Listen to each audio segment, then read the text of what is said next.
पडळकर आणि आमदार सदाभाऊ खोत पावसाळी विधिमंडळ अधिवेशनाच्या पहिल्याच दिवशी आमदार गोपीचंद पडळकर आणि आमदार सदाभाऊ खोत हे आज वारकऱ्यांच्या वेशात आलेले आहे। सध्या संपूर्ण महाराष्ट्रामध्ये वारीचं वातावरण सुरू आहे आणि तोच फील देण्याचा प्रयत्न अधिवेशनात या दोन्ही आमदारांच्या माध्यमातून केला जातोय।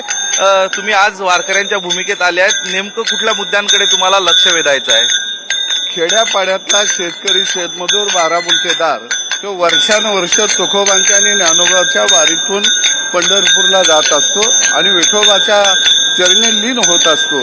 आणि आज माझा लाखो वारकरी पंढरपुराच्या दिशेने निघालेला आहे आणि या अधिवेशनच्या कालखंडामध्ये त्या शेतकऱ्यांचं साकडं घेऊन आम्ही आज या विधिमंडळामध्ये प्रवेश करत आहोत।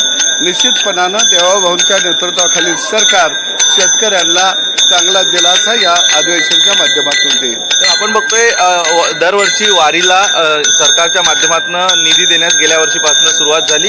यावेळी काहीसा विलंब झाला होता, मात्र विरोधकांनी त्यावर देखील बघा, विरोधकांना कुठं राजकारण करायचं हे कळतच नाही। मी पंढरपूरच्या पांडुरंगाकडे साकडं घालेन की विरोधकांना सुबुद्धी द्यावी। जिथं राजकारण करण्याची आवश्यकता आहे तिथं राजकारण केलं पाहिजे। अरे परंतु तुम्ही वारीचं पण राजकारण करताय, त्यासाठी मी विठ्ठलाच्याकडेच प्रार्थना करतो की यांना चांगली सुबुद्धी द्यावी आणि महाराष्ट्राच्या हिताचं राजकारण करण्याच्या दृष्टिकोनातून विरोधकांना पण चांगले आशीर्वाद द्यावेत। मात्र भाजपच्या एका आमदाराकडनं एक वक्तव्य करण्यात आलं की नरेंद्र मोदींच्या माध्यमातून जे काही योजनांच्या माध्यमातून पैसे दिले जातात त्यासोबतच राज्य सरकारच्या माध्यमातून पैसे दिले जातात, तर तुमच्या अंगावरच्या कपड्यांपासून चपला बुटापर्यंतच्या गोष्टी हे आता मला आताच समजलं की अशा पद्धतीचं स्टेटमेंट झालंय। परंतु याच्यावरती माननीय मुख्यमंत्री महोदयांनी त्यांना योग्य सूचना दिलेल्या आहेत। सरकार शेतकऱ्याच्या बाजूने अत्यंत ठामपणे उभं राहतं, अत्यंत संवेदनशीलपणे शेतकऱ्यांची बाजू सरकार नेहमी घेतं। ते नुसतं बोलण्यात घेत नाही तर निर्णयामधून घेतं आणि त्यामुळे महाराष्ट्रामध्ये अनेक निर्णय हे शेतकऱ्यांच्या हिताचे झालेले आहेत। आणि आता मी आणि सदाभाऊंनी या विषयावरती स्पष्टता दिलेली आहे।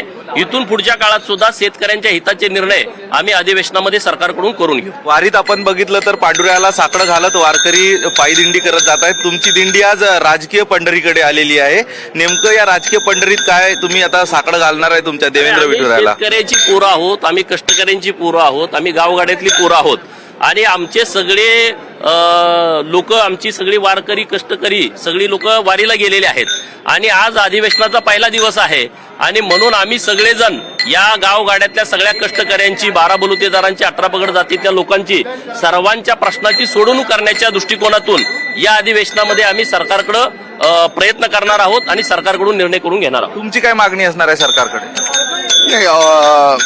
राज्यामध्ये अनेक ठिकाणी अतिवृष्टी झालेली आहे, काही ठिकाणी महापूर दृश्य परिस्थिती निर्माण झालेली आहे, शेतकऱ्यांच्या जमिनी खचून गेलेल्या आहेत, पिकांचं नुकसान झालेलं आहे आणि सरकारनं शेतकऱ्याच्या पाठीशी उभा राहावं आणि कर्जमाफीचा निर्णय सरकार घेत आहे, तो निर्णय लवकर घ्यावा आणि राज्यातल्या शेतकऱ्याला दिलासा द्यावा ही मागणी माझी असते। आपण फक्त राज्यातल्या शेतकऱ्यांना दिलासा द्यावा ही मागणी आहे आणि वारीचं वातावरण असताना तशाच पद्धतीचं वातावरण निर्मिती विधिमंडळ परिसरात करण्यासाठी हे दोन आमदार या भूमिकेत आलेले आहेत। कॅमेरा पर्सन अरविंद मोरेसह अक्षय कुडकेलवार, NDTV मराठी, मुंबई।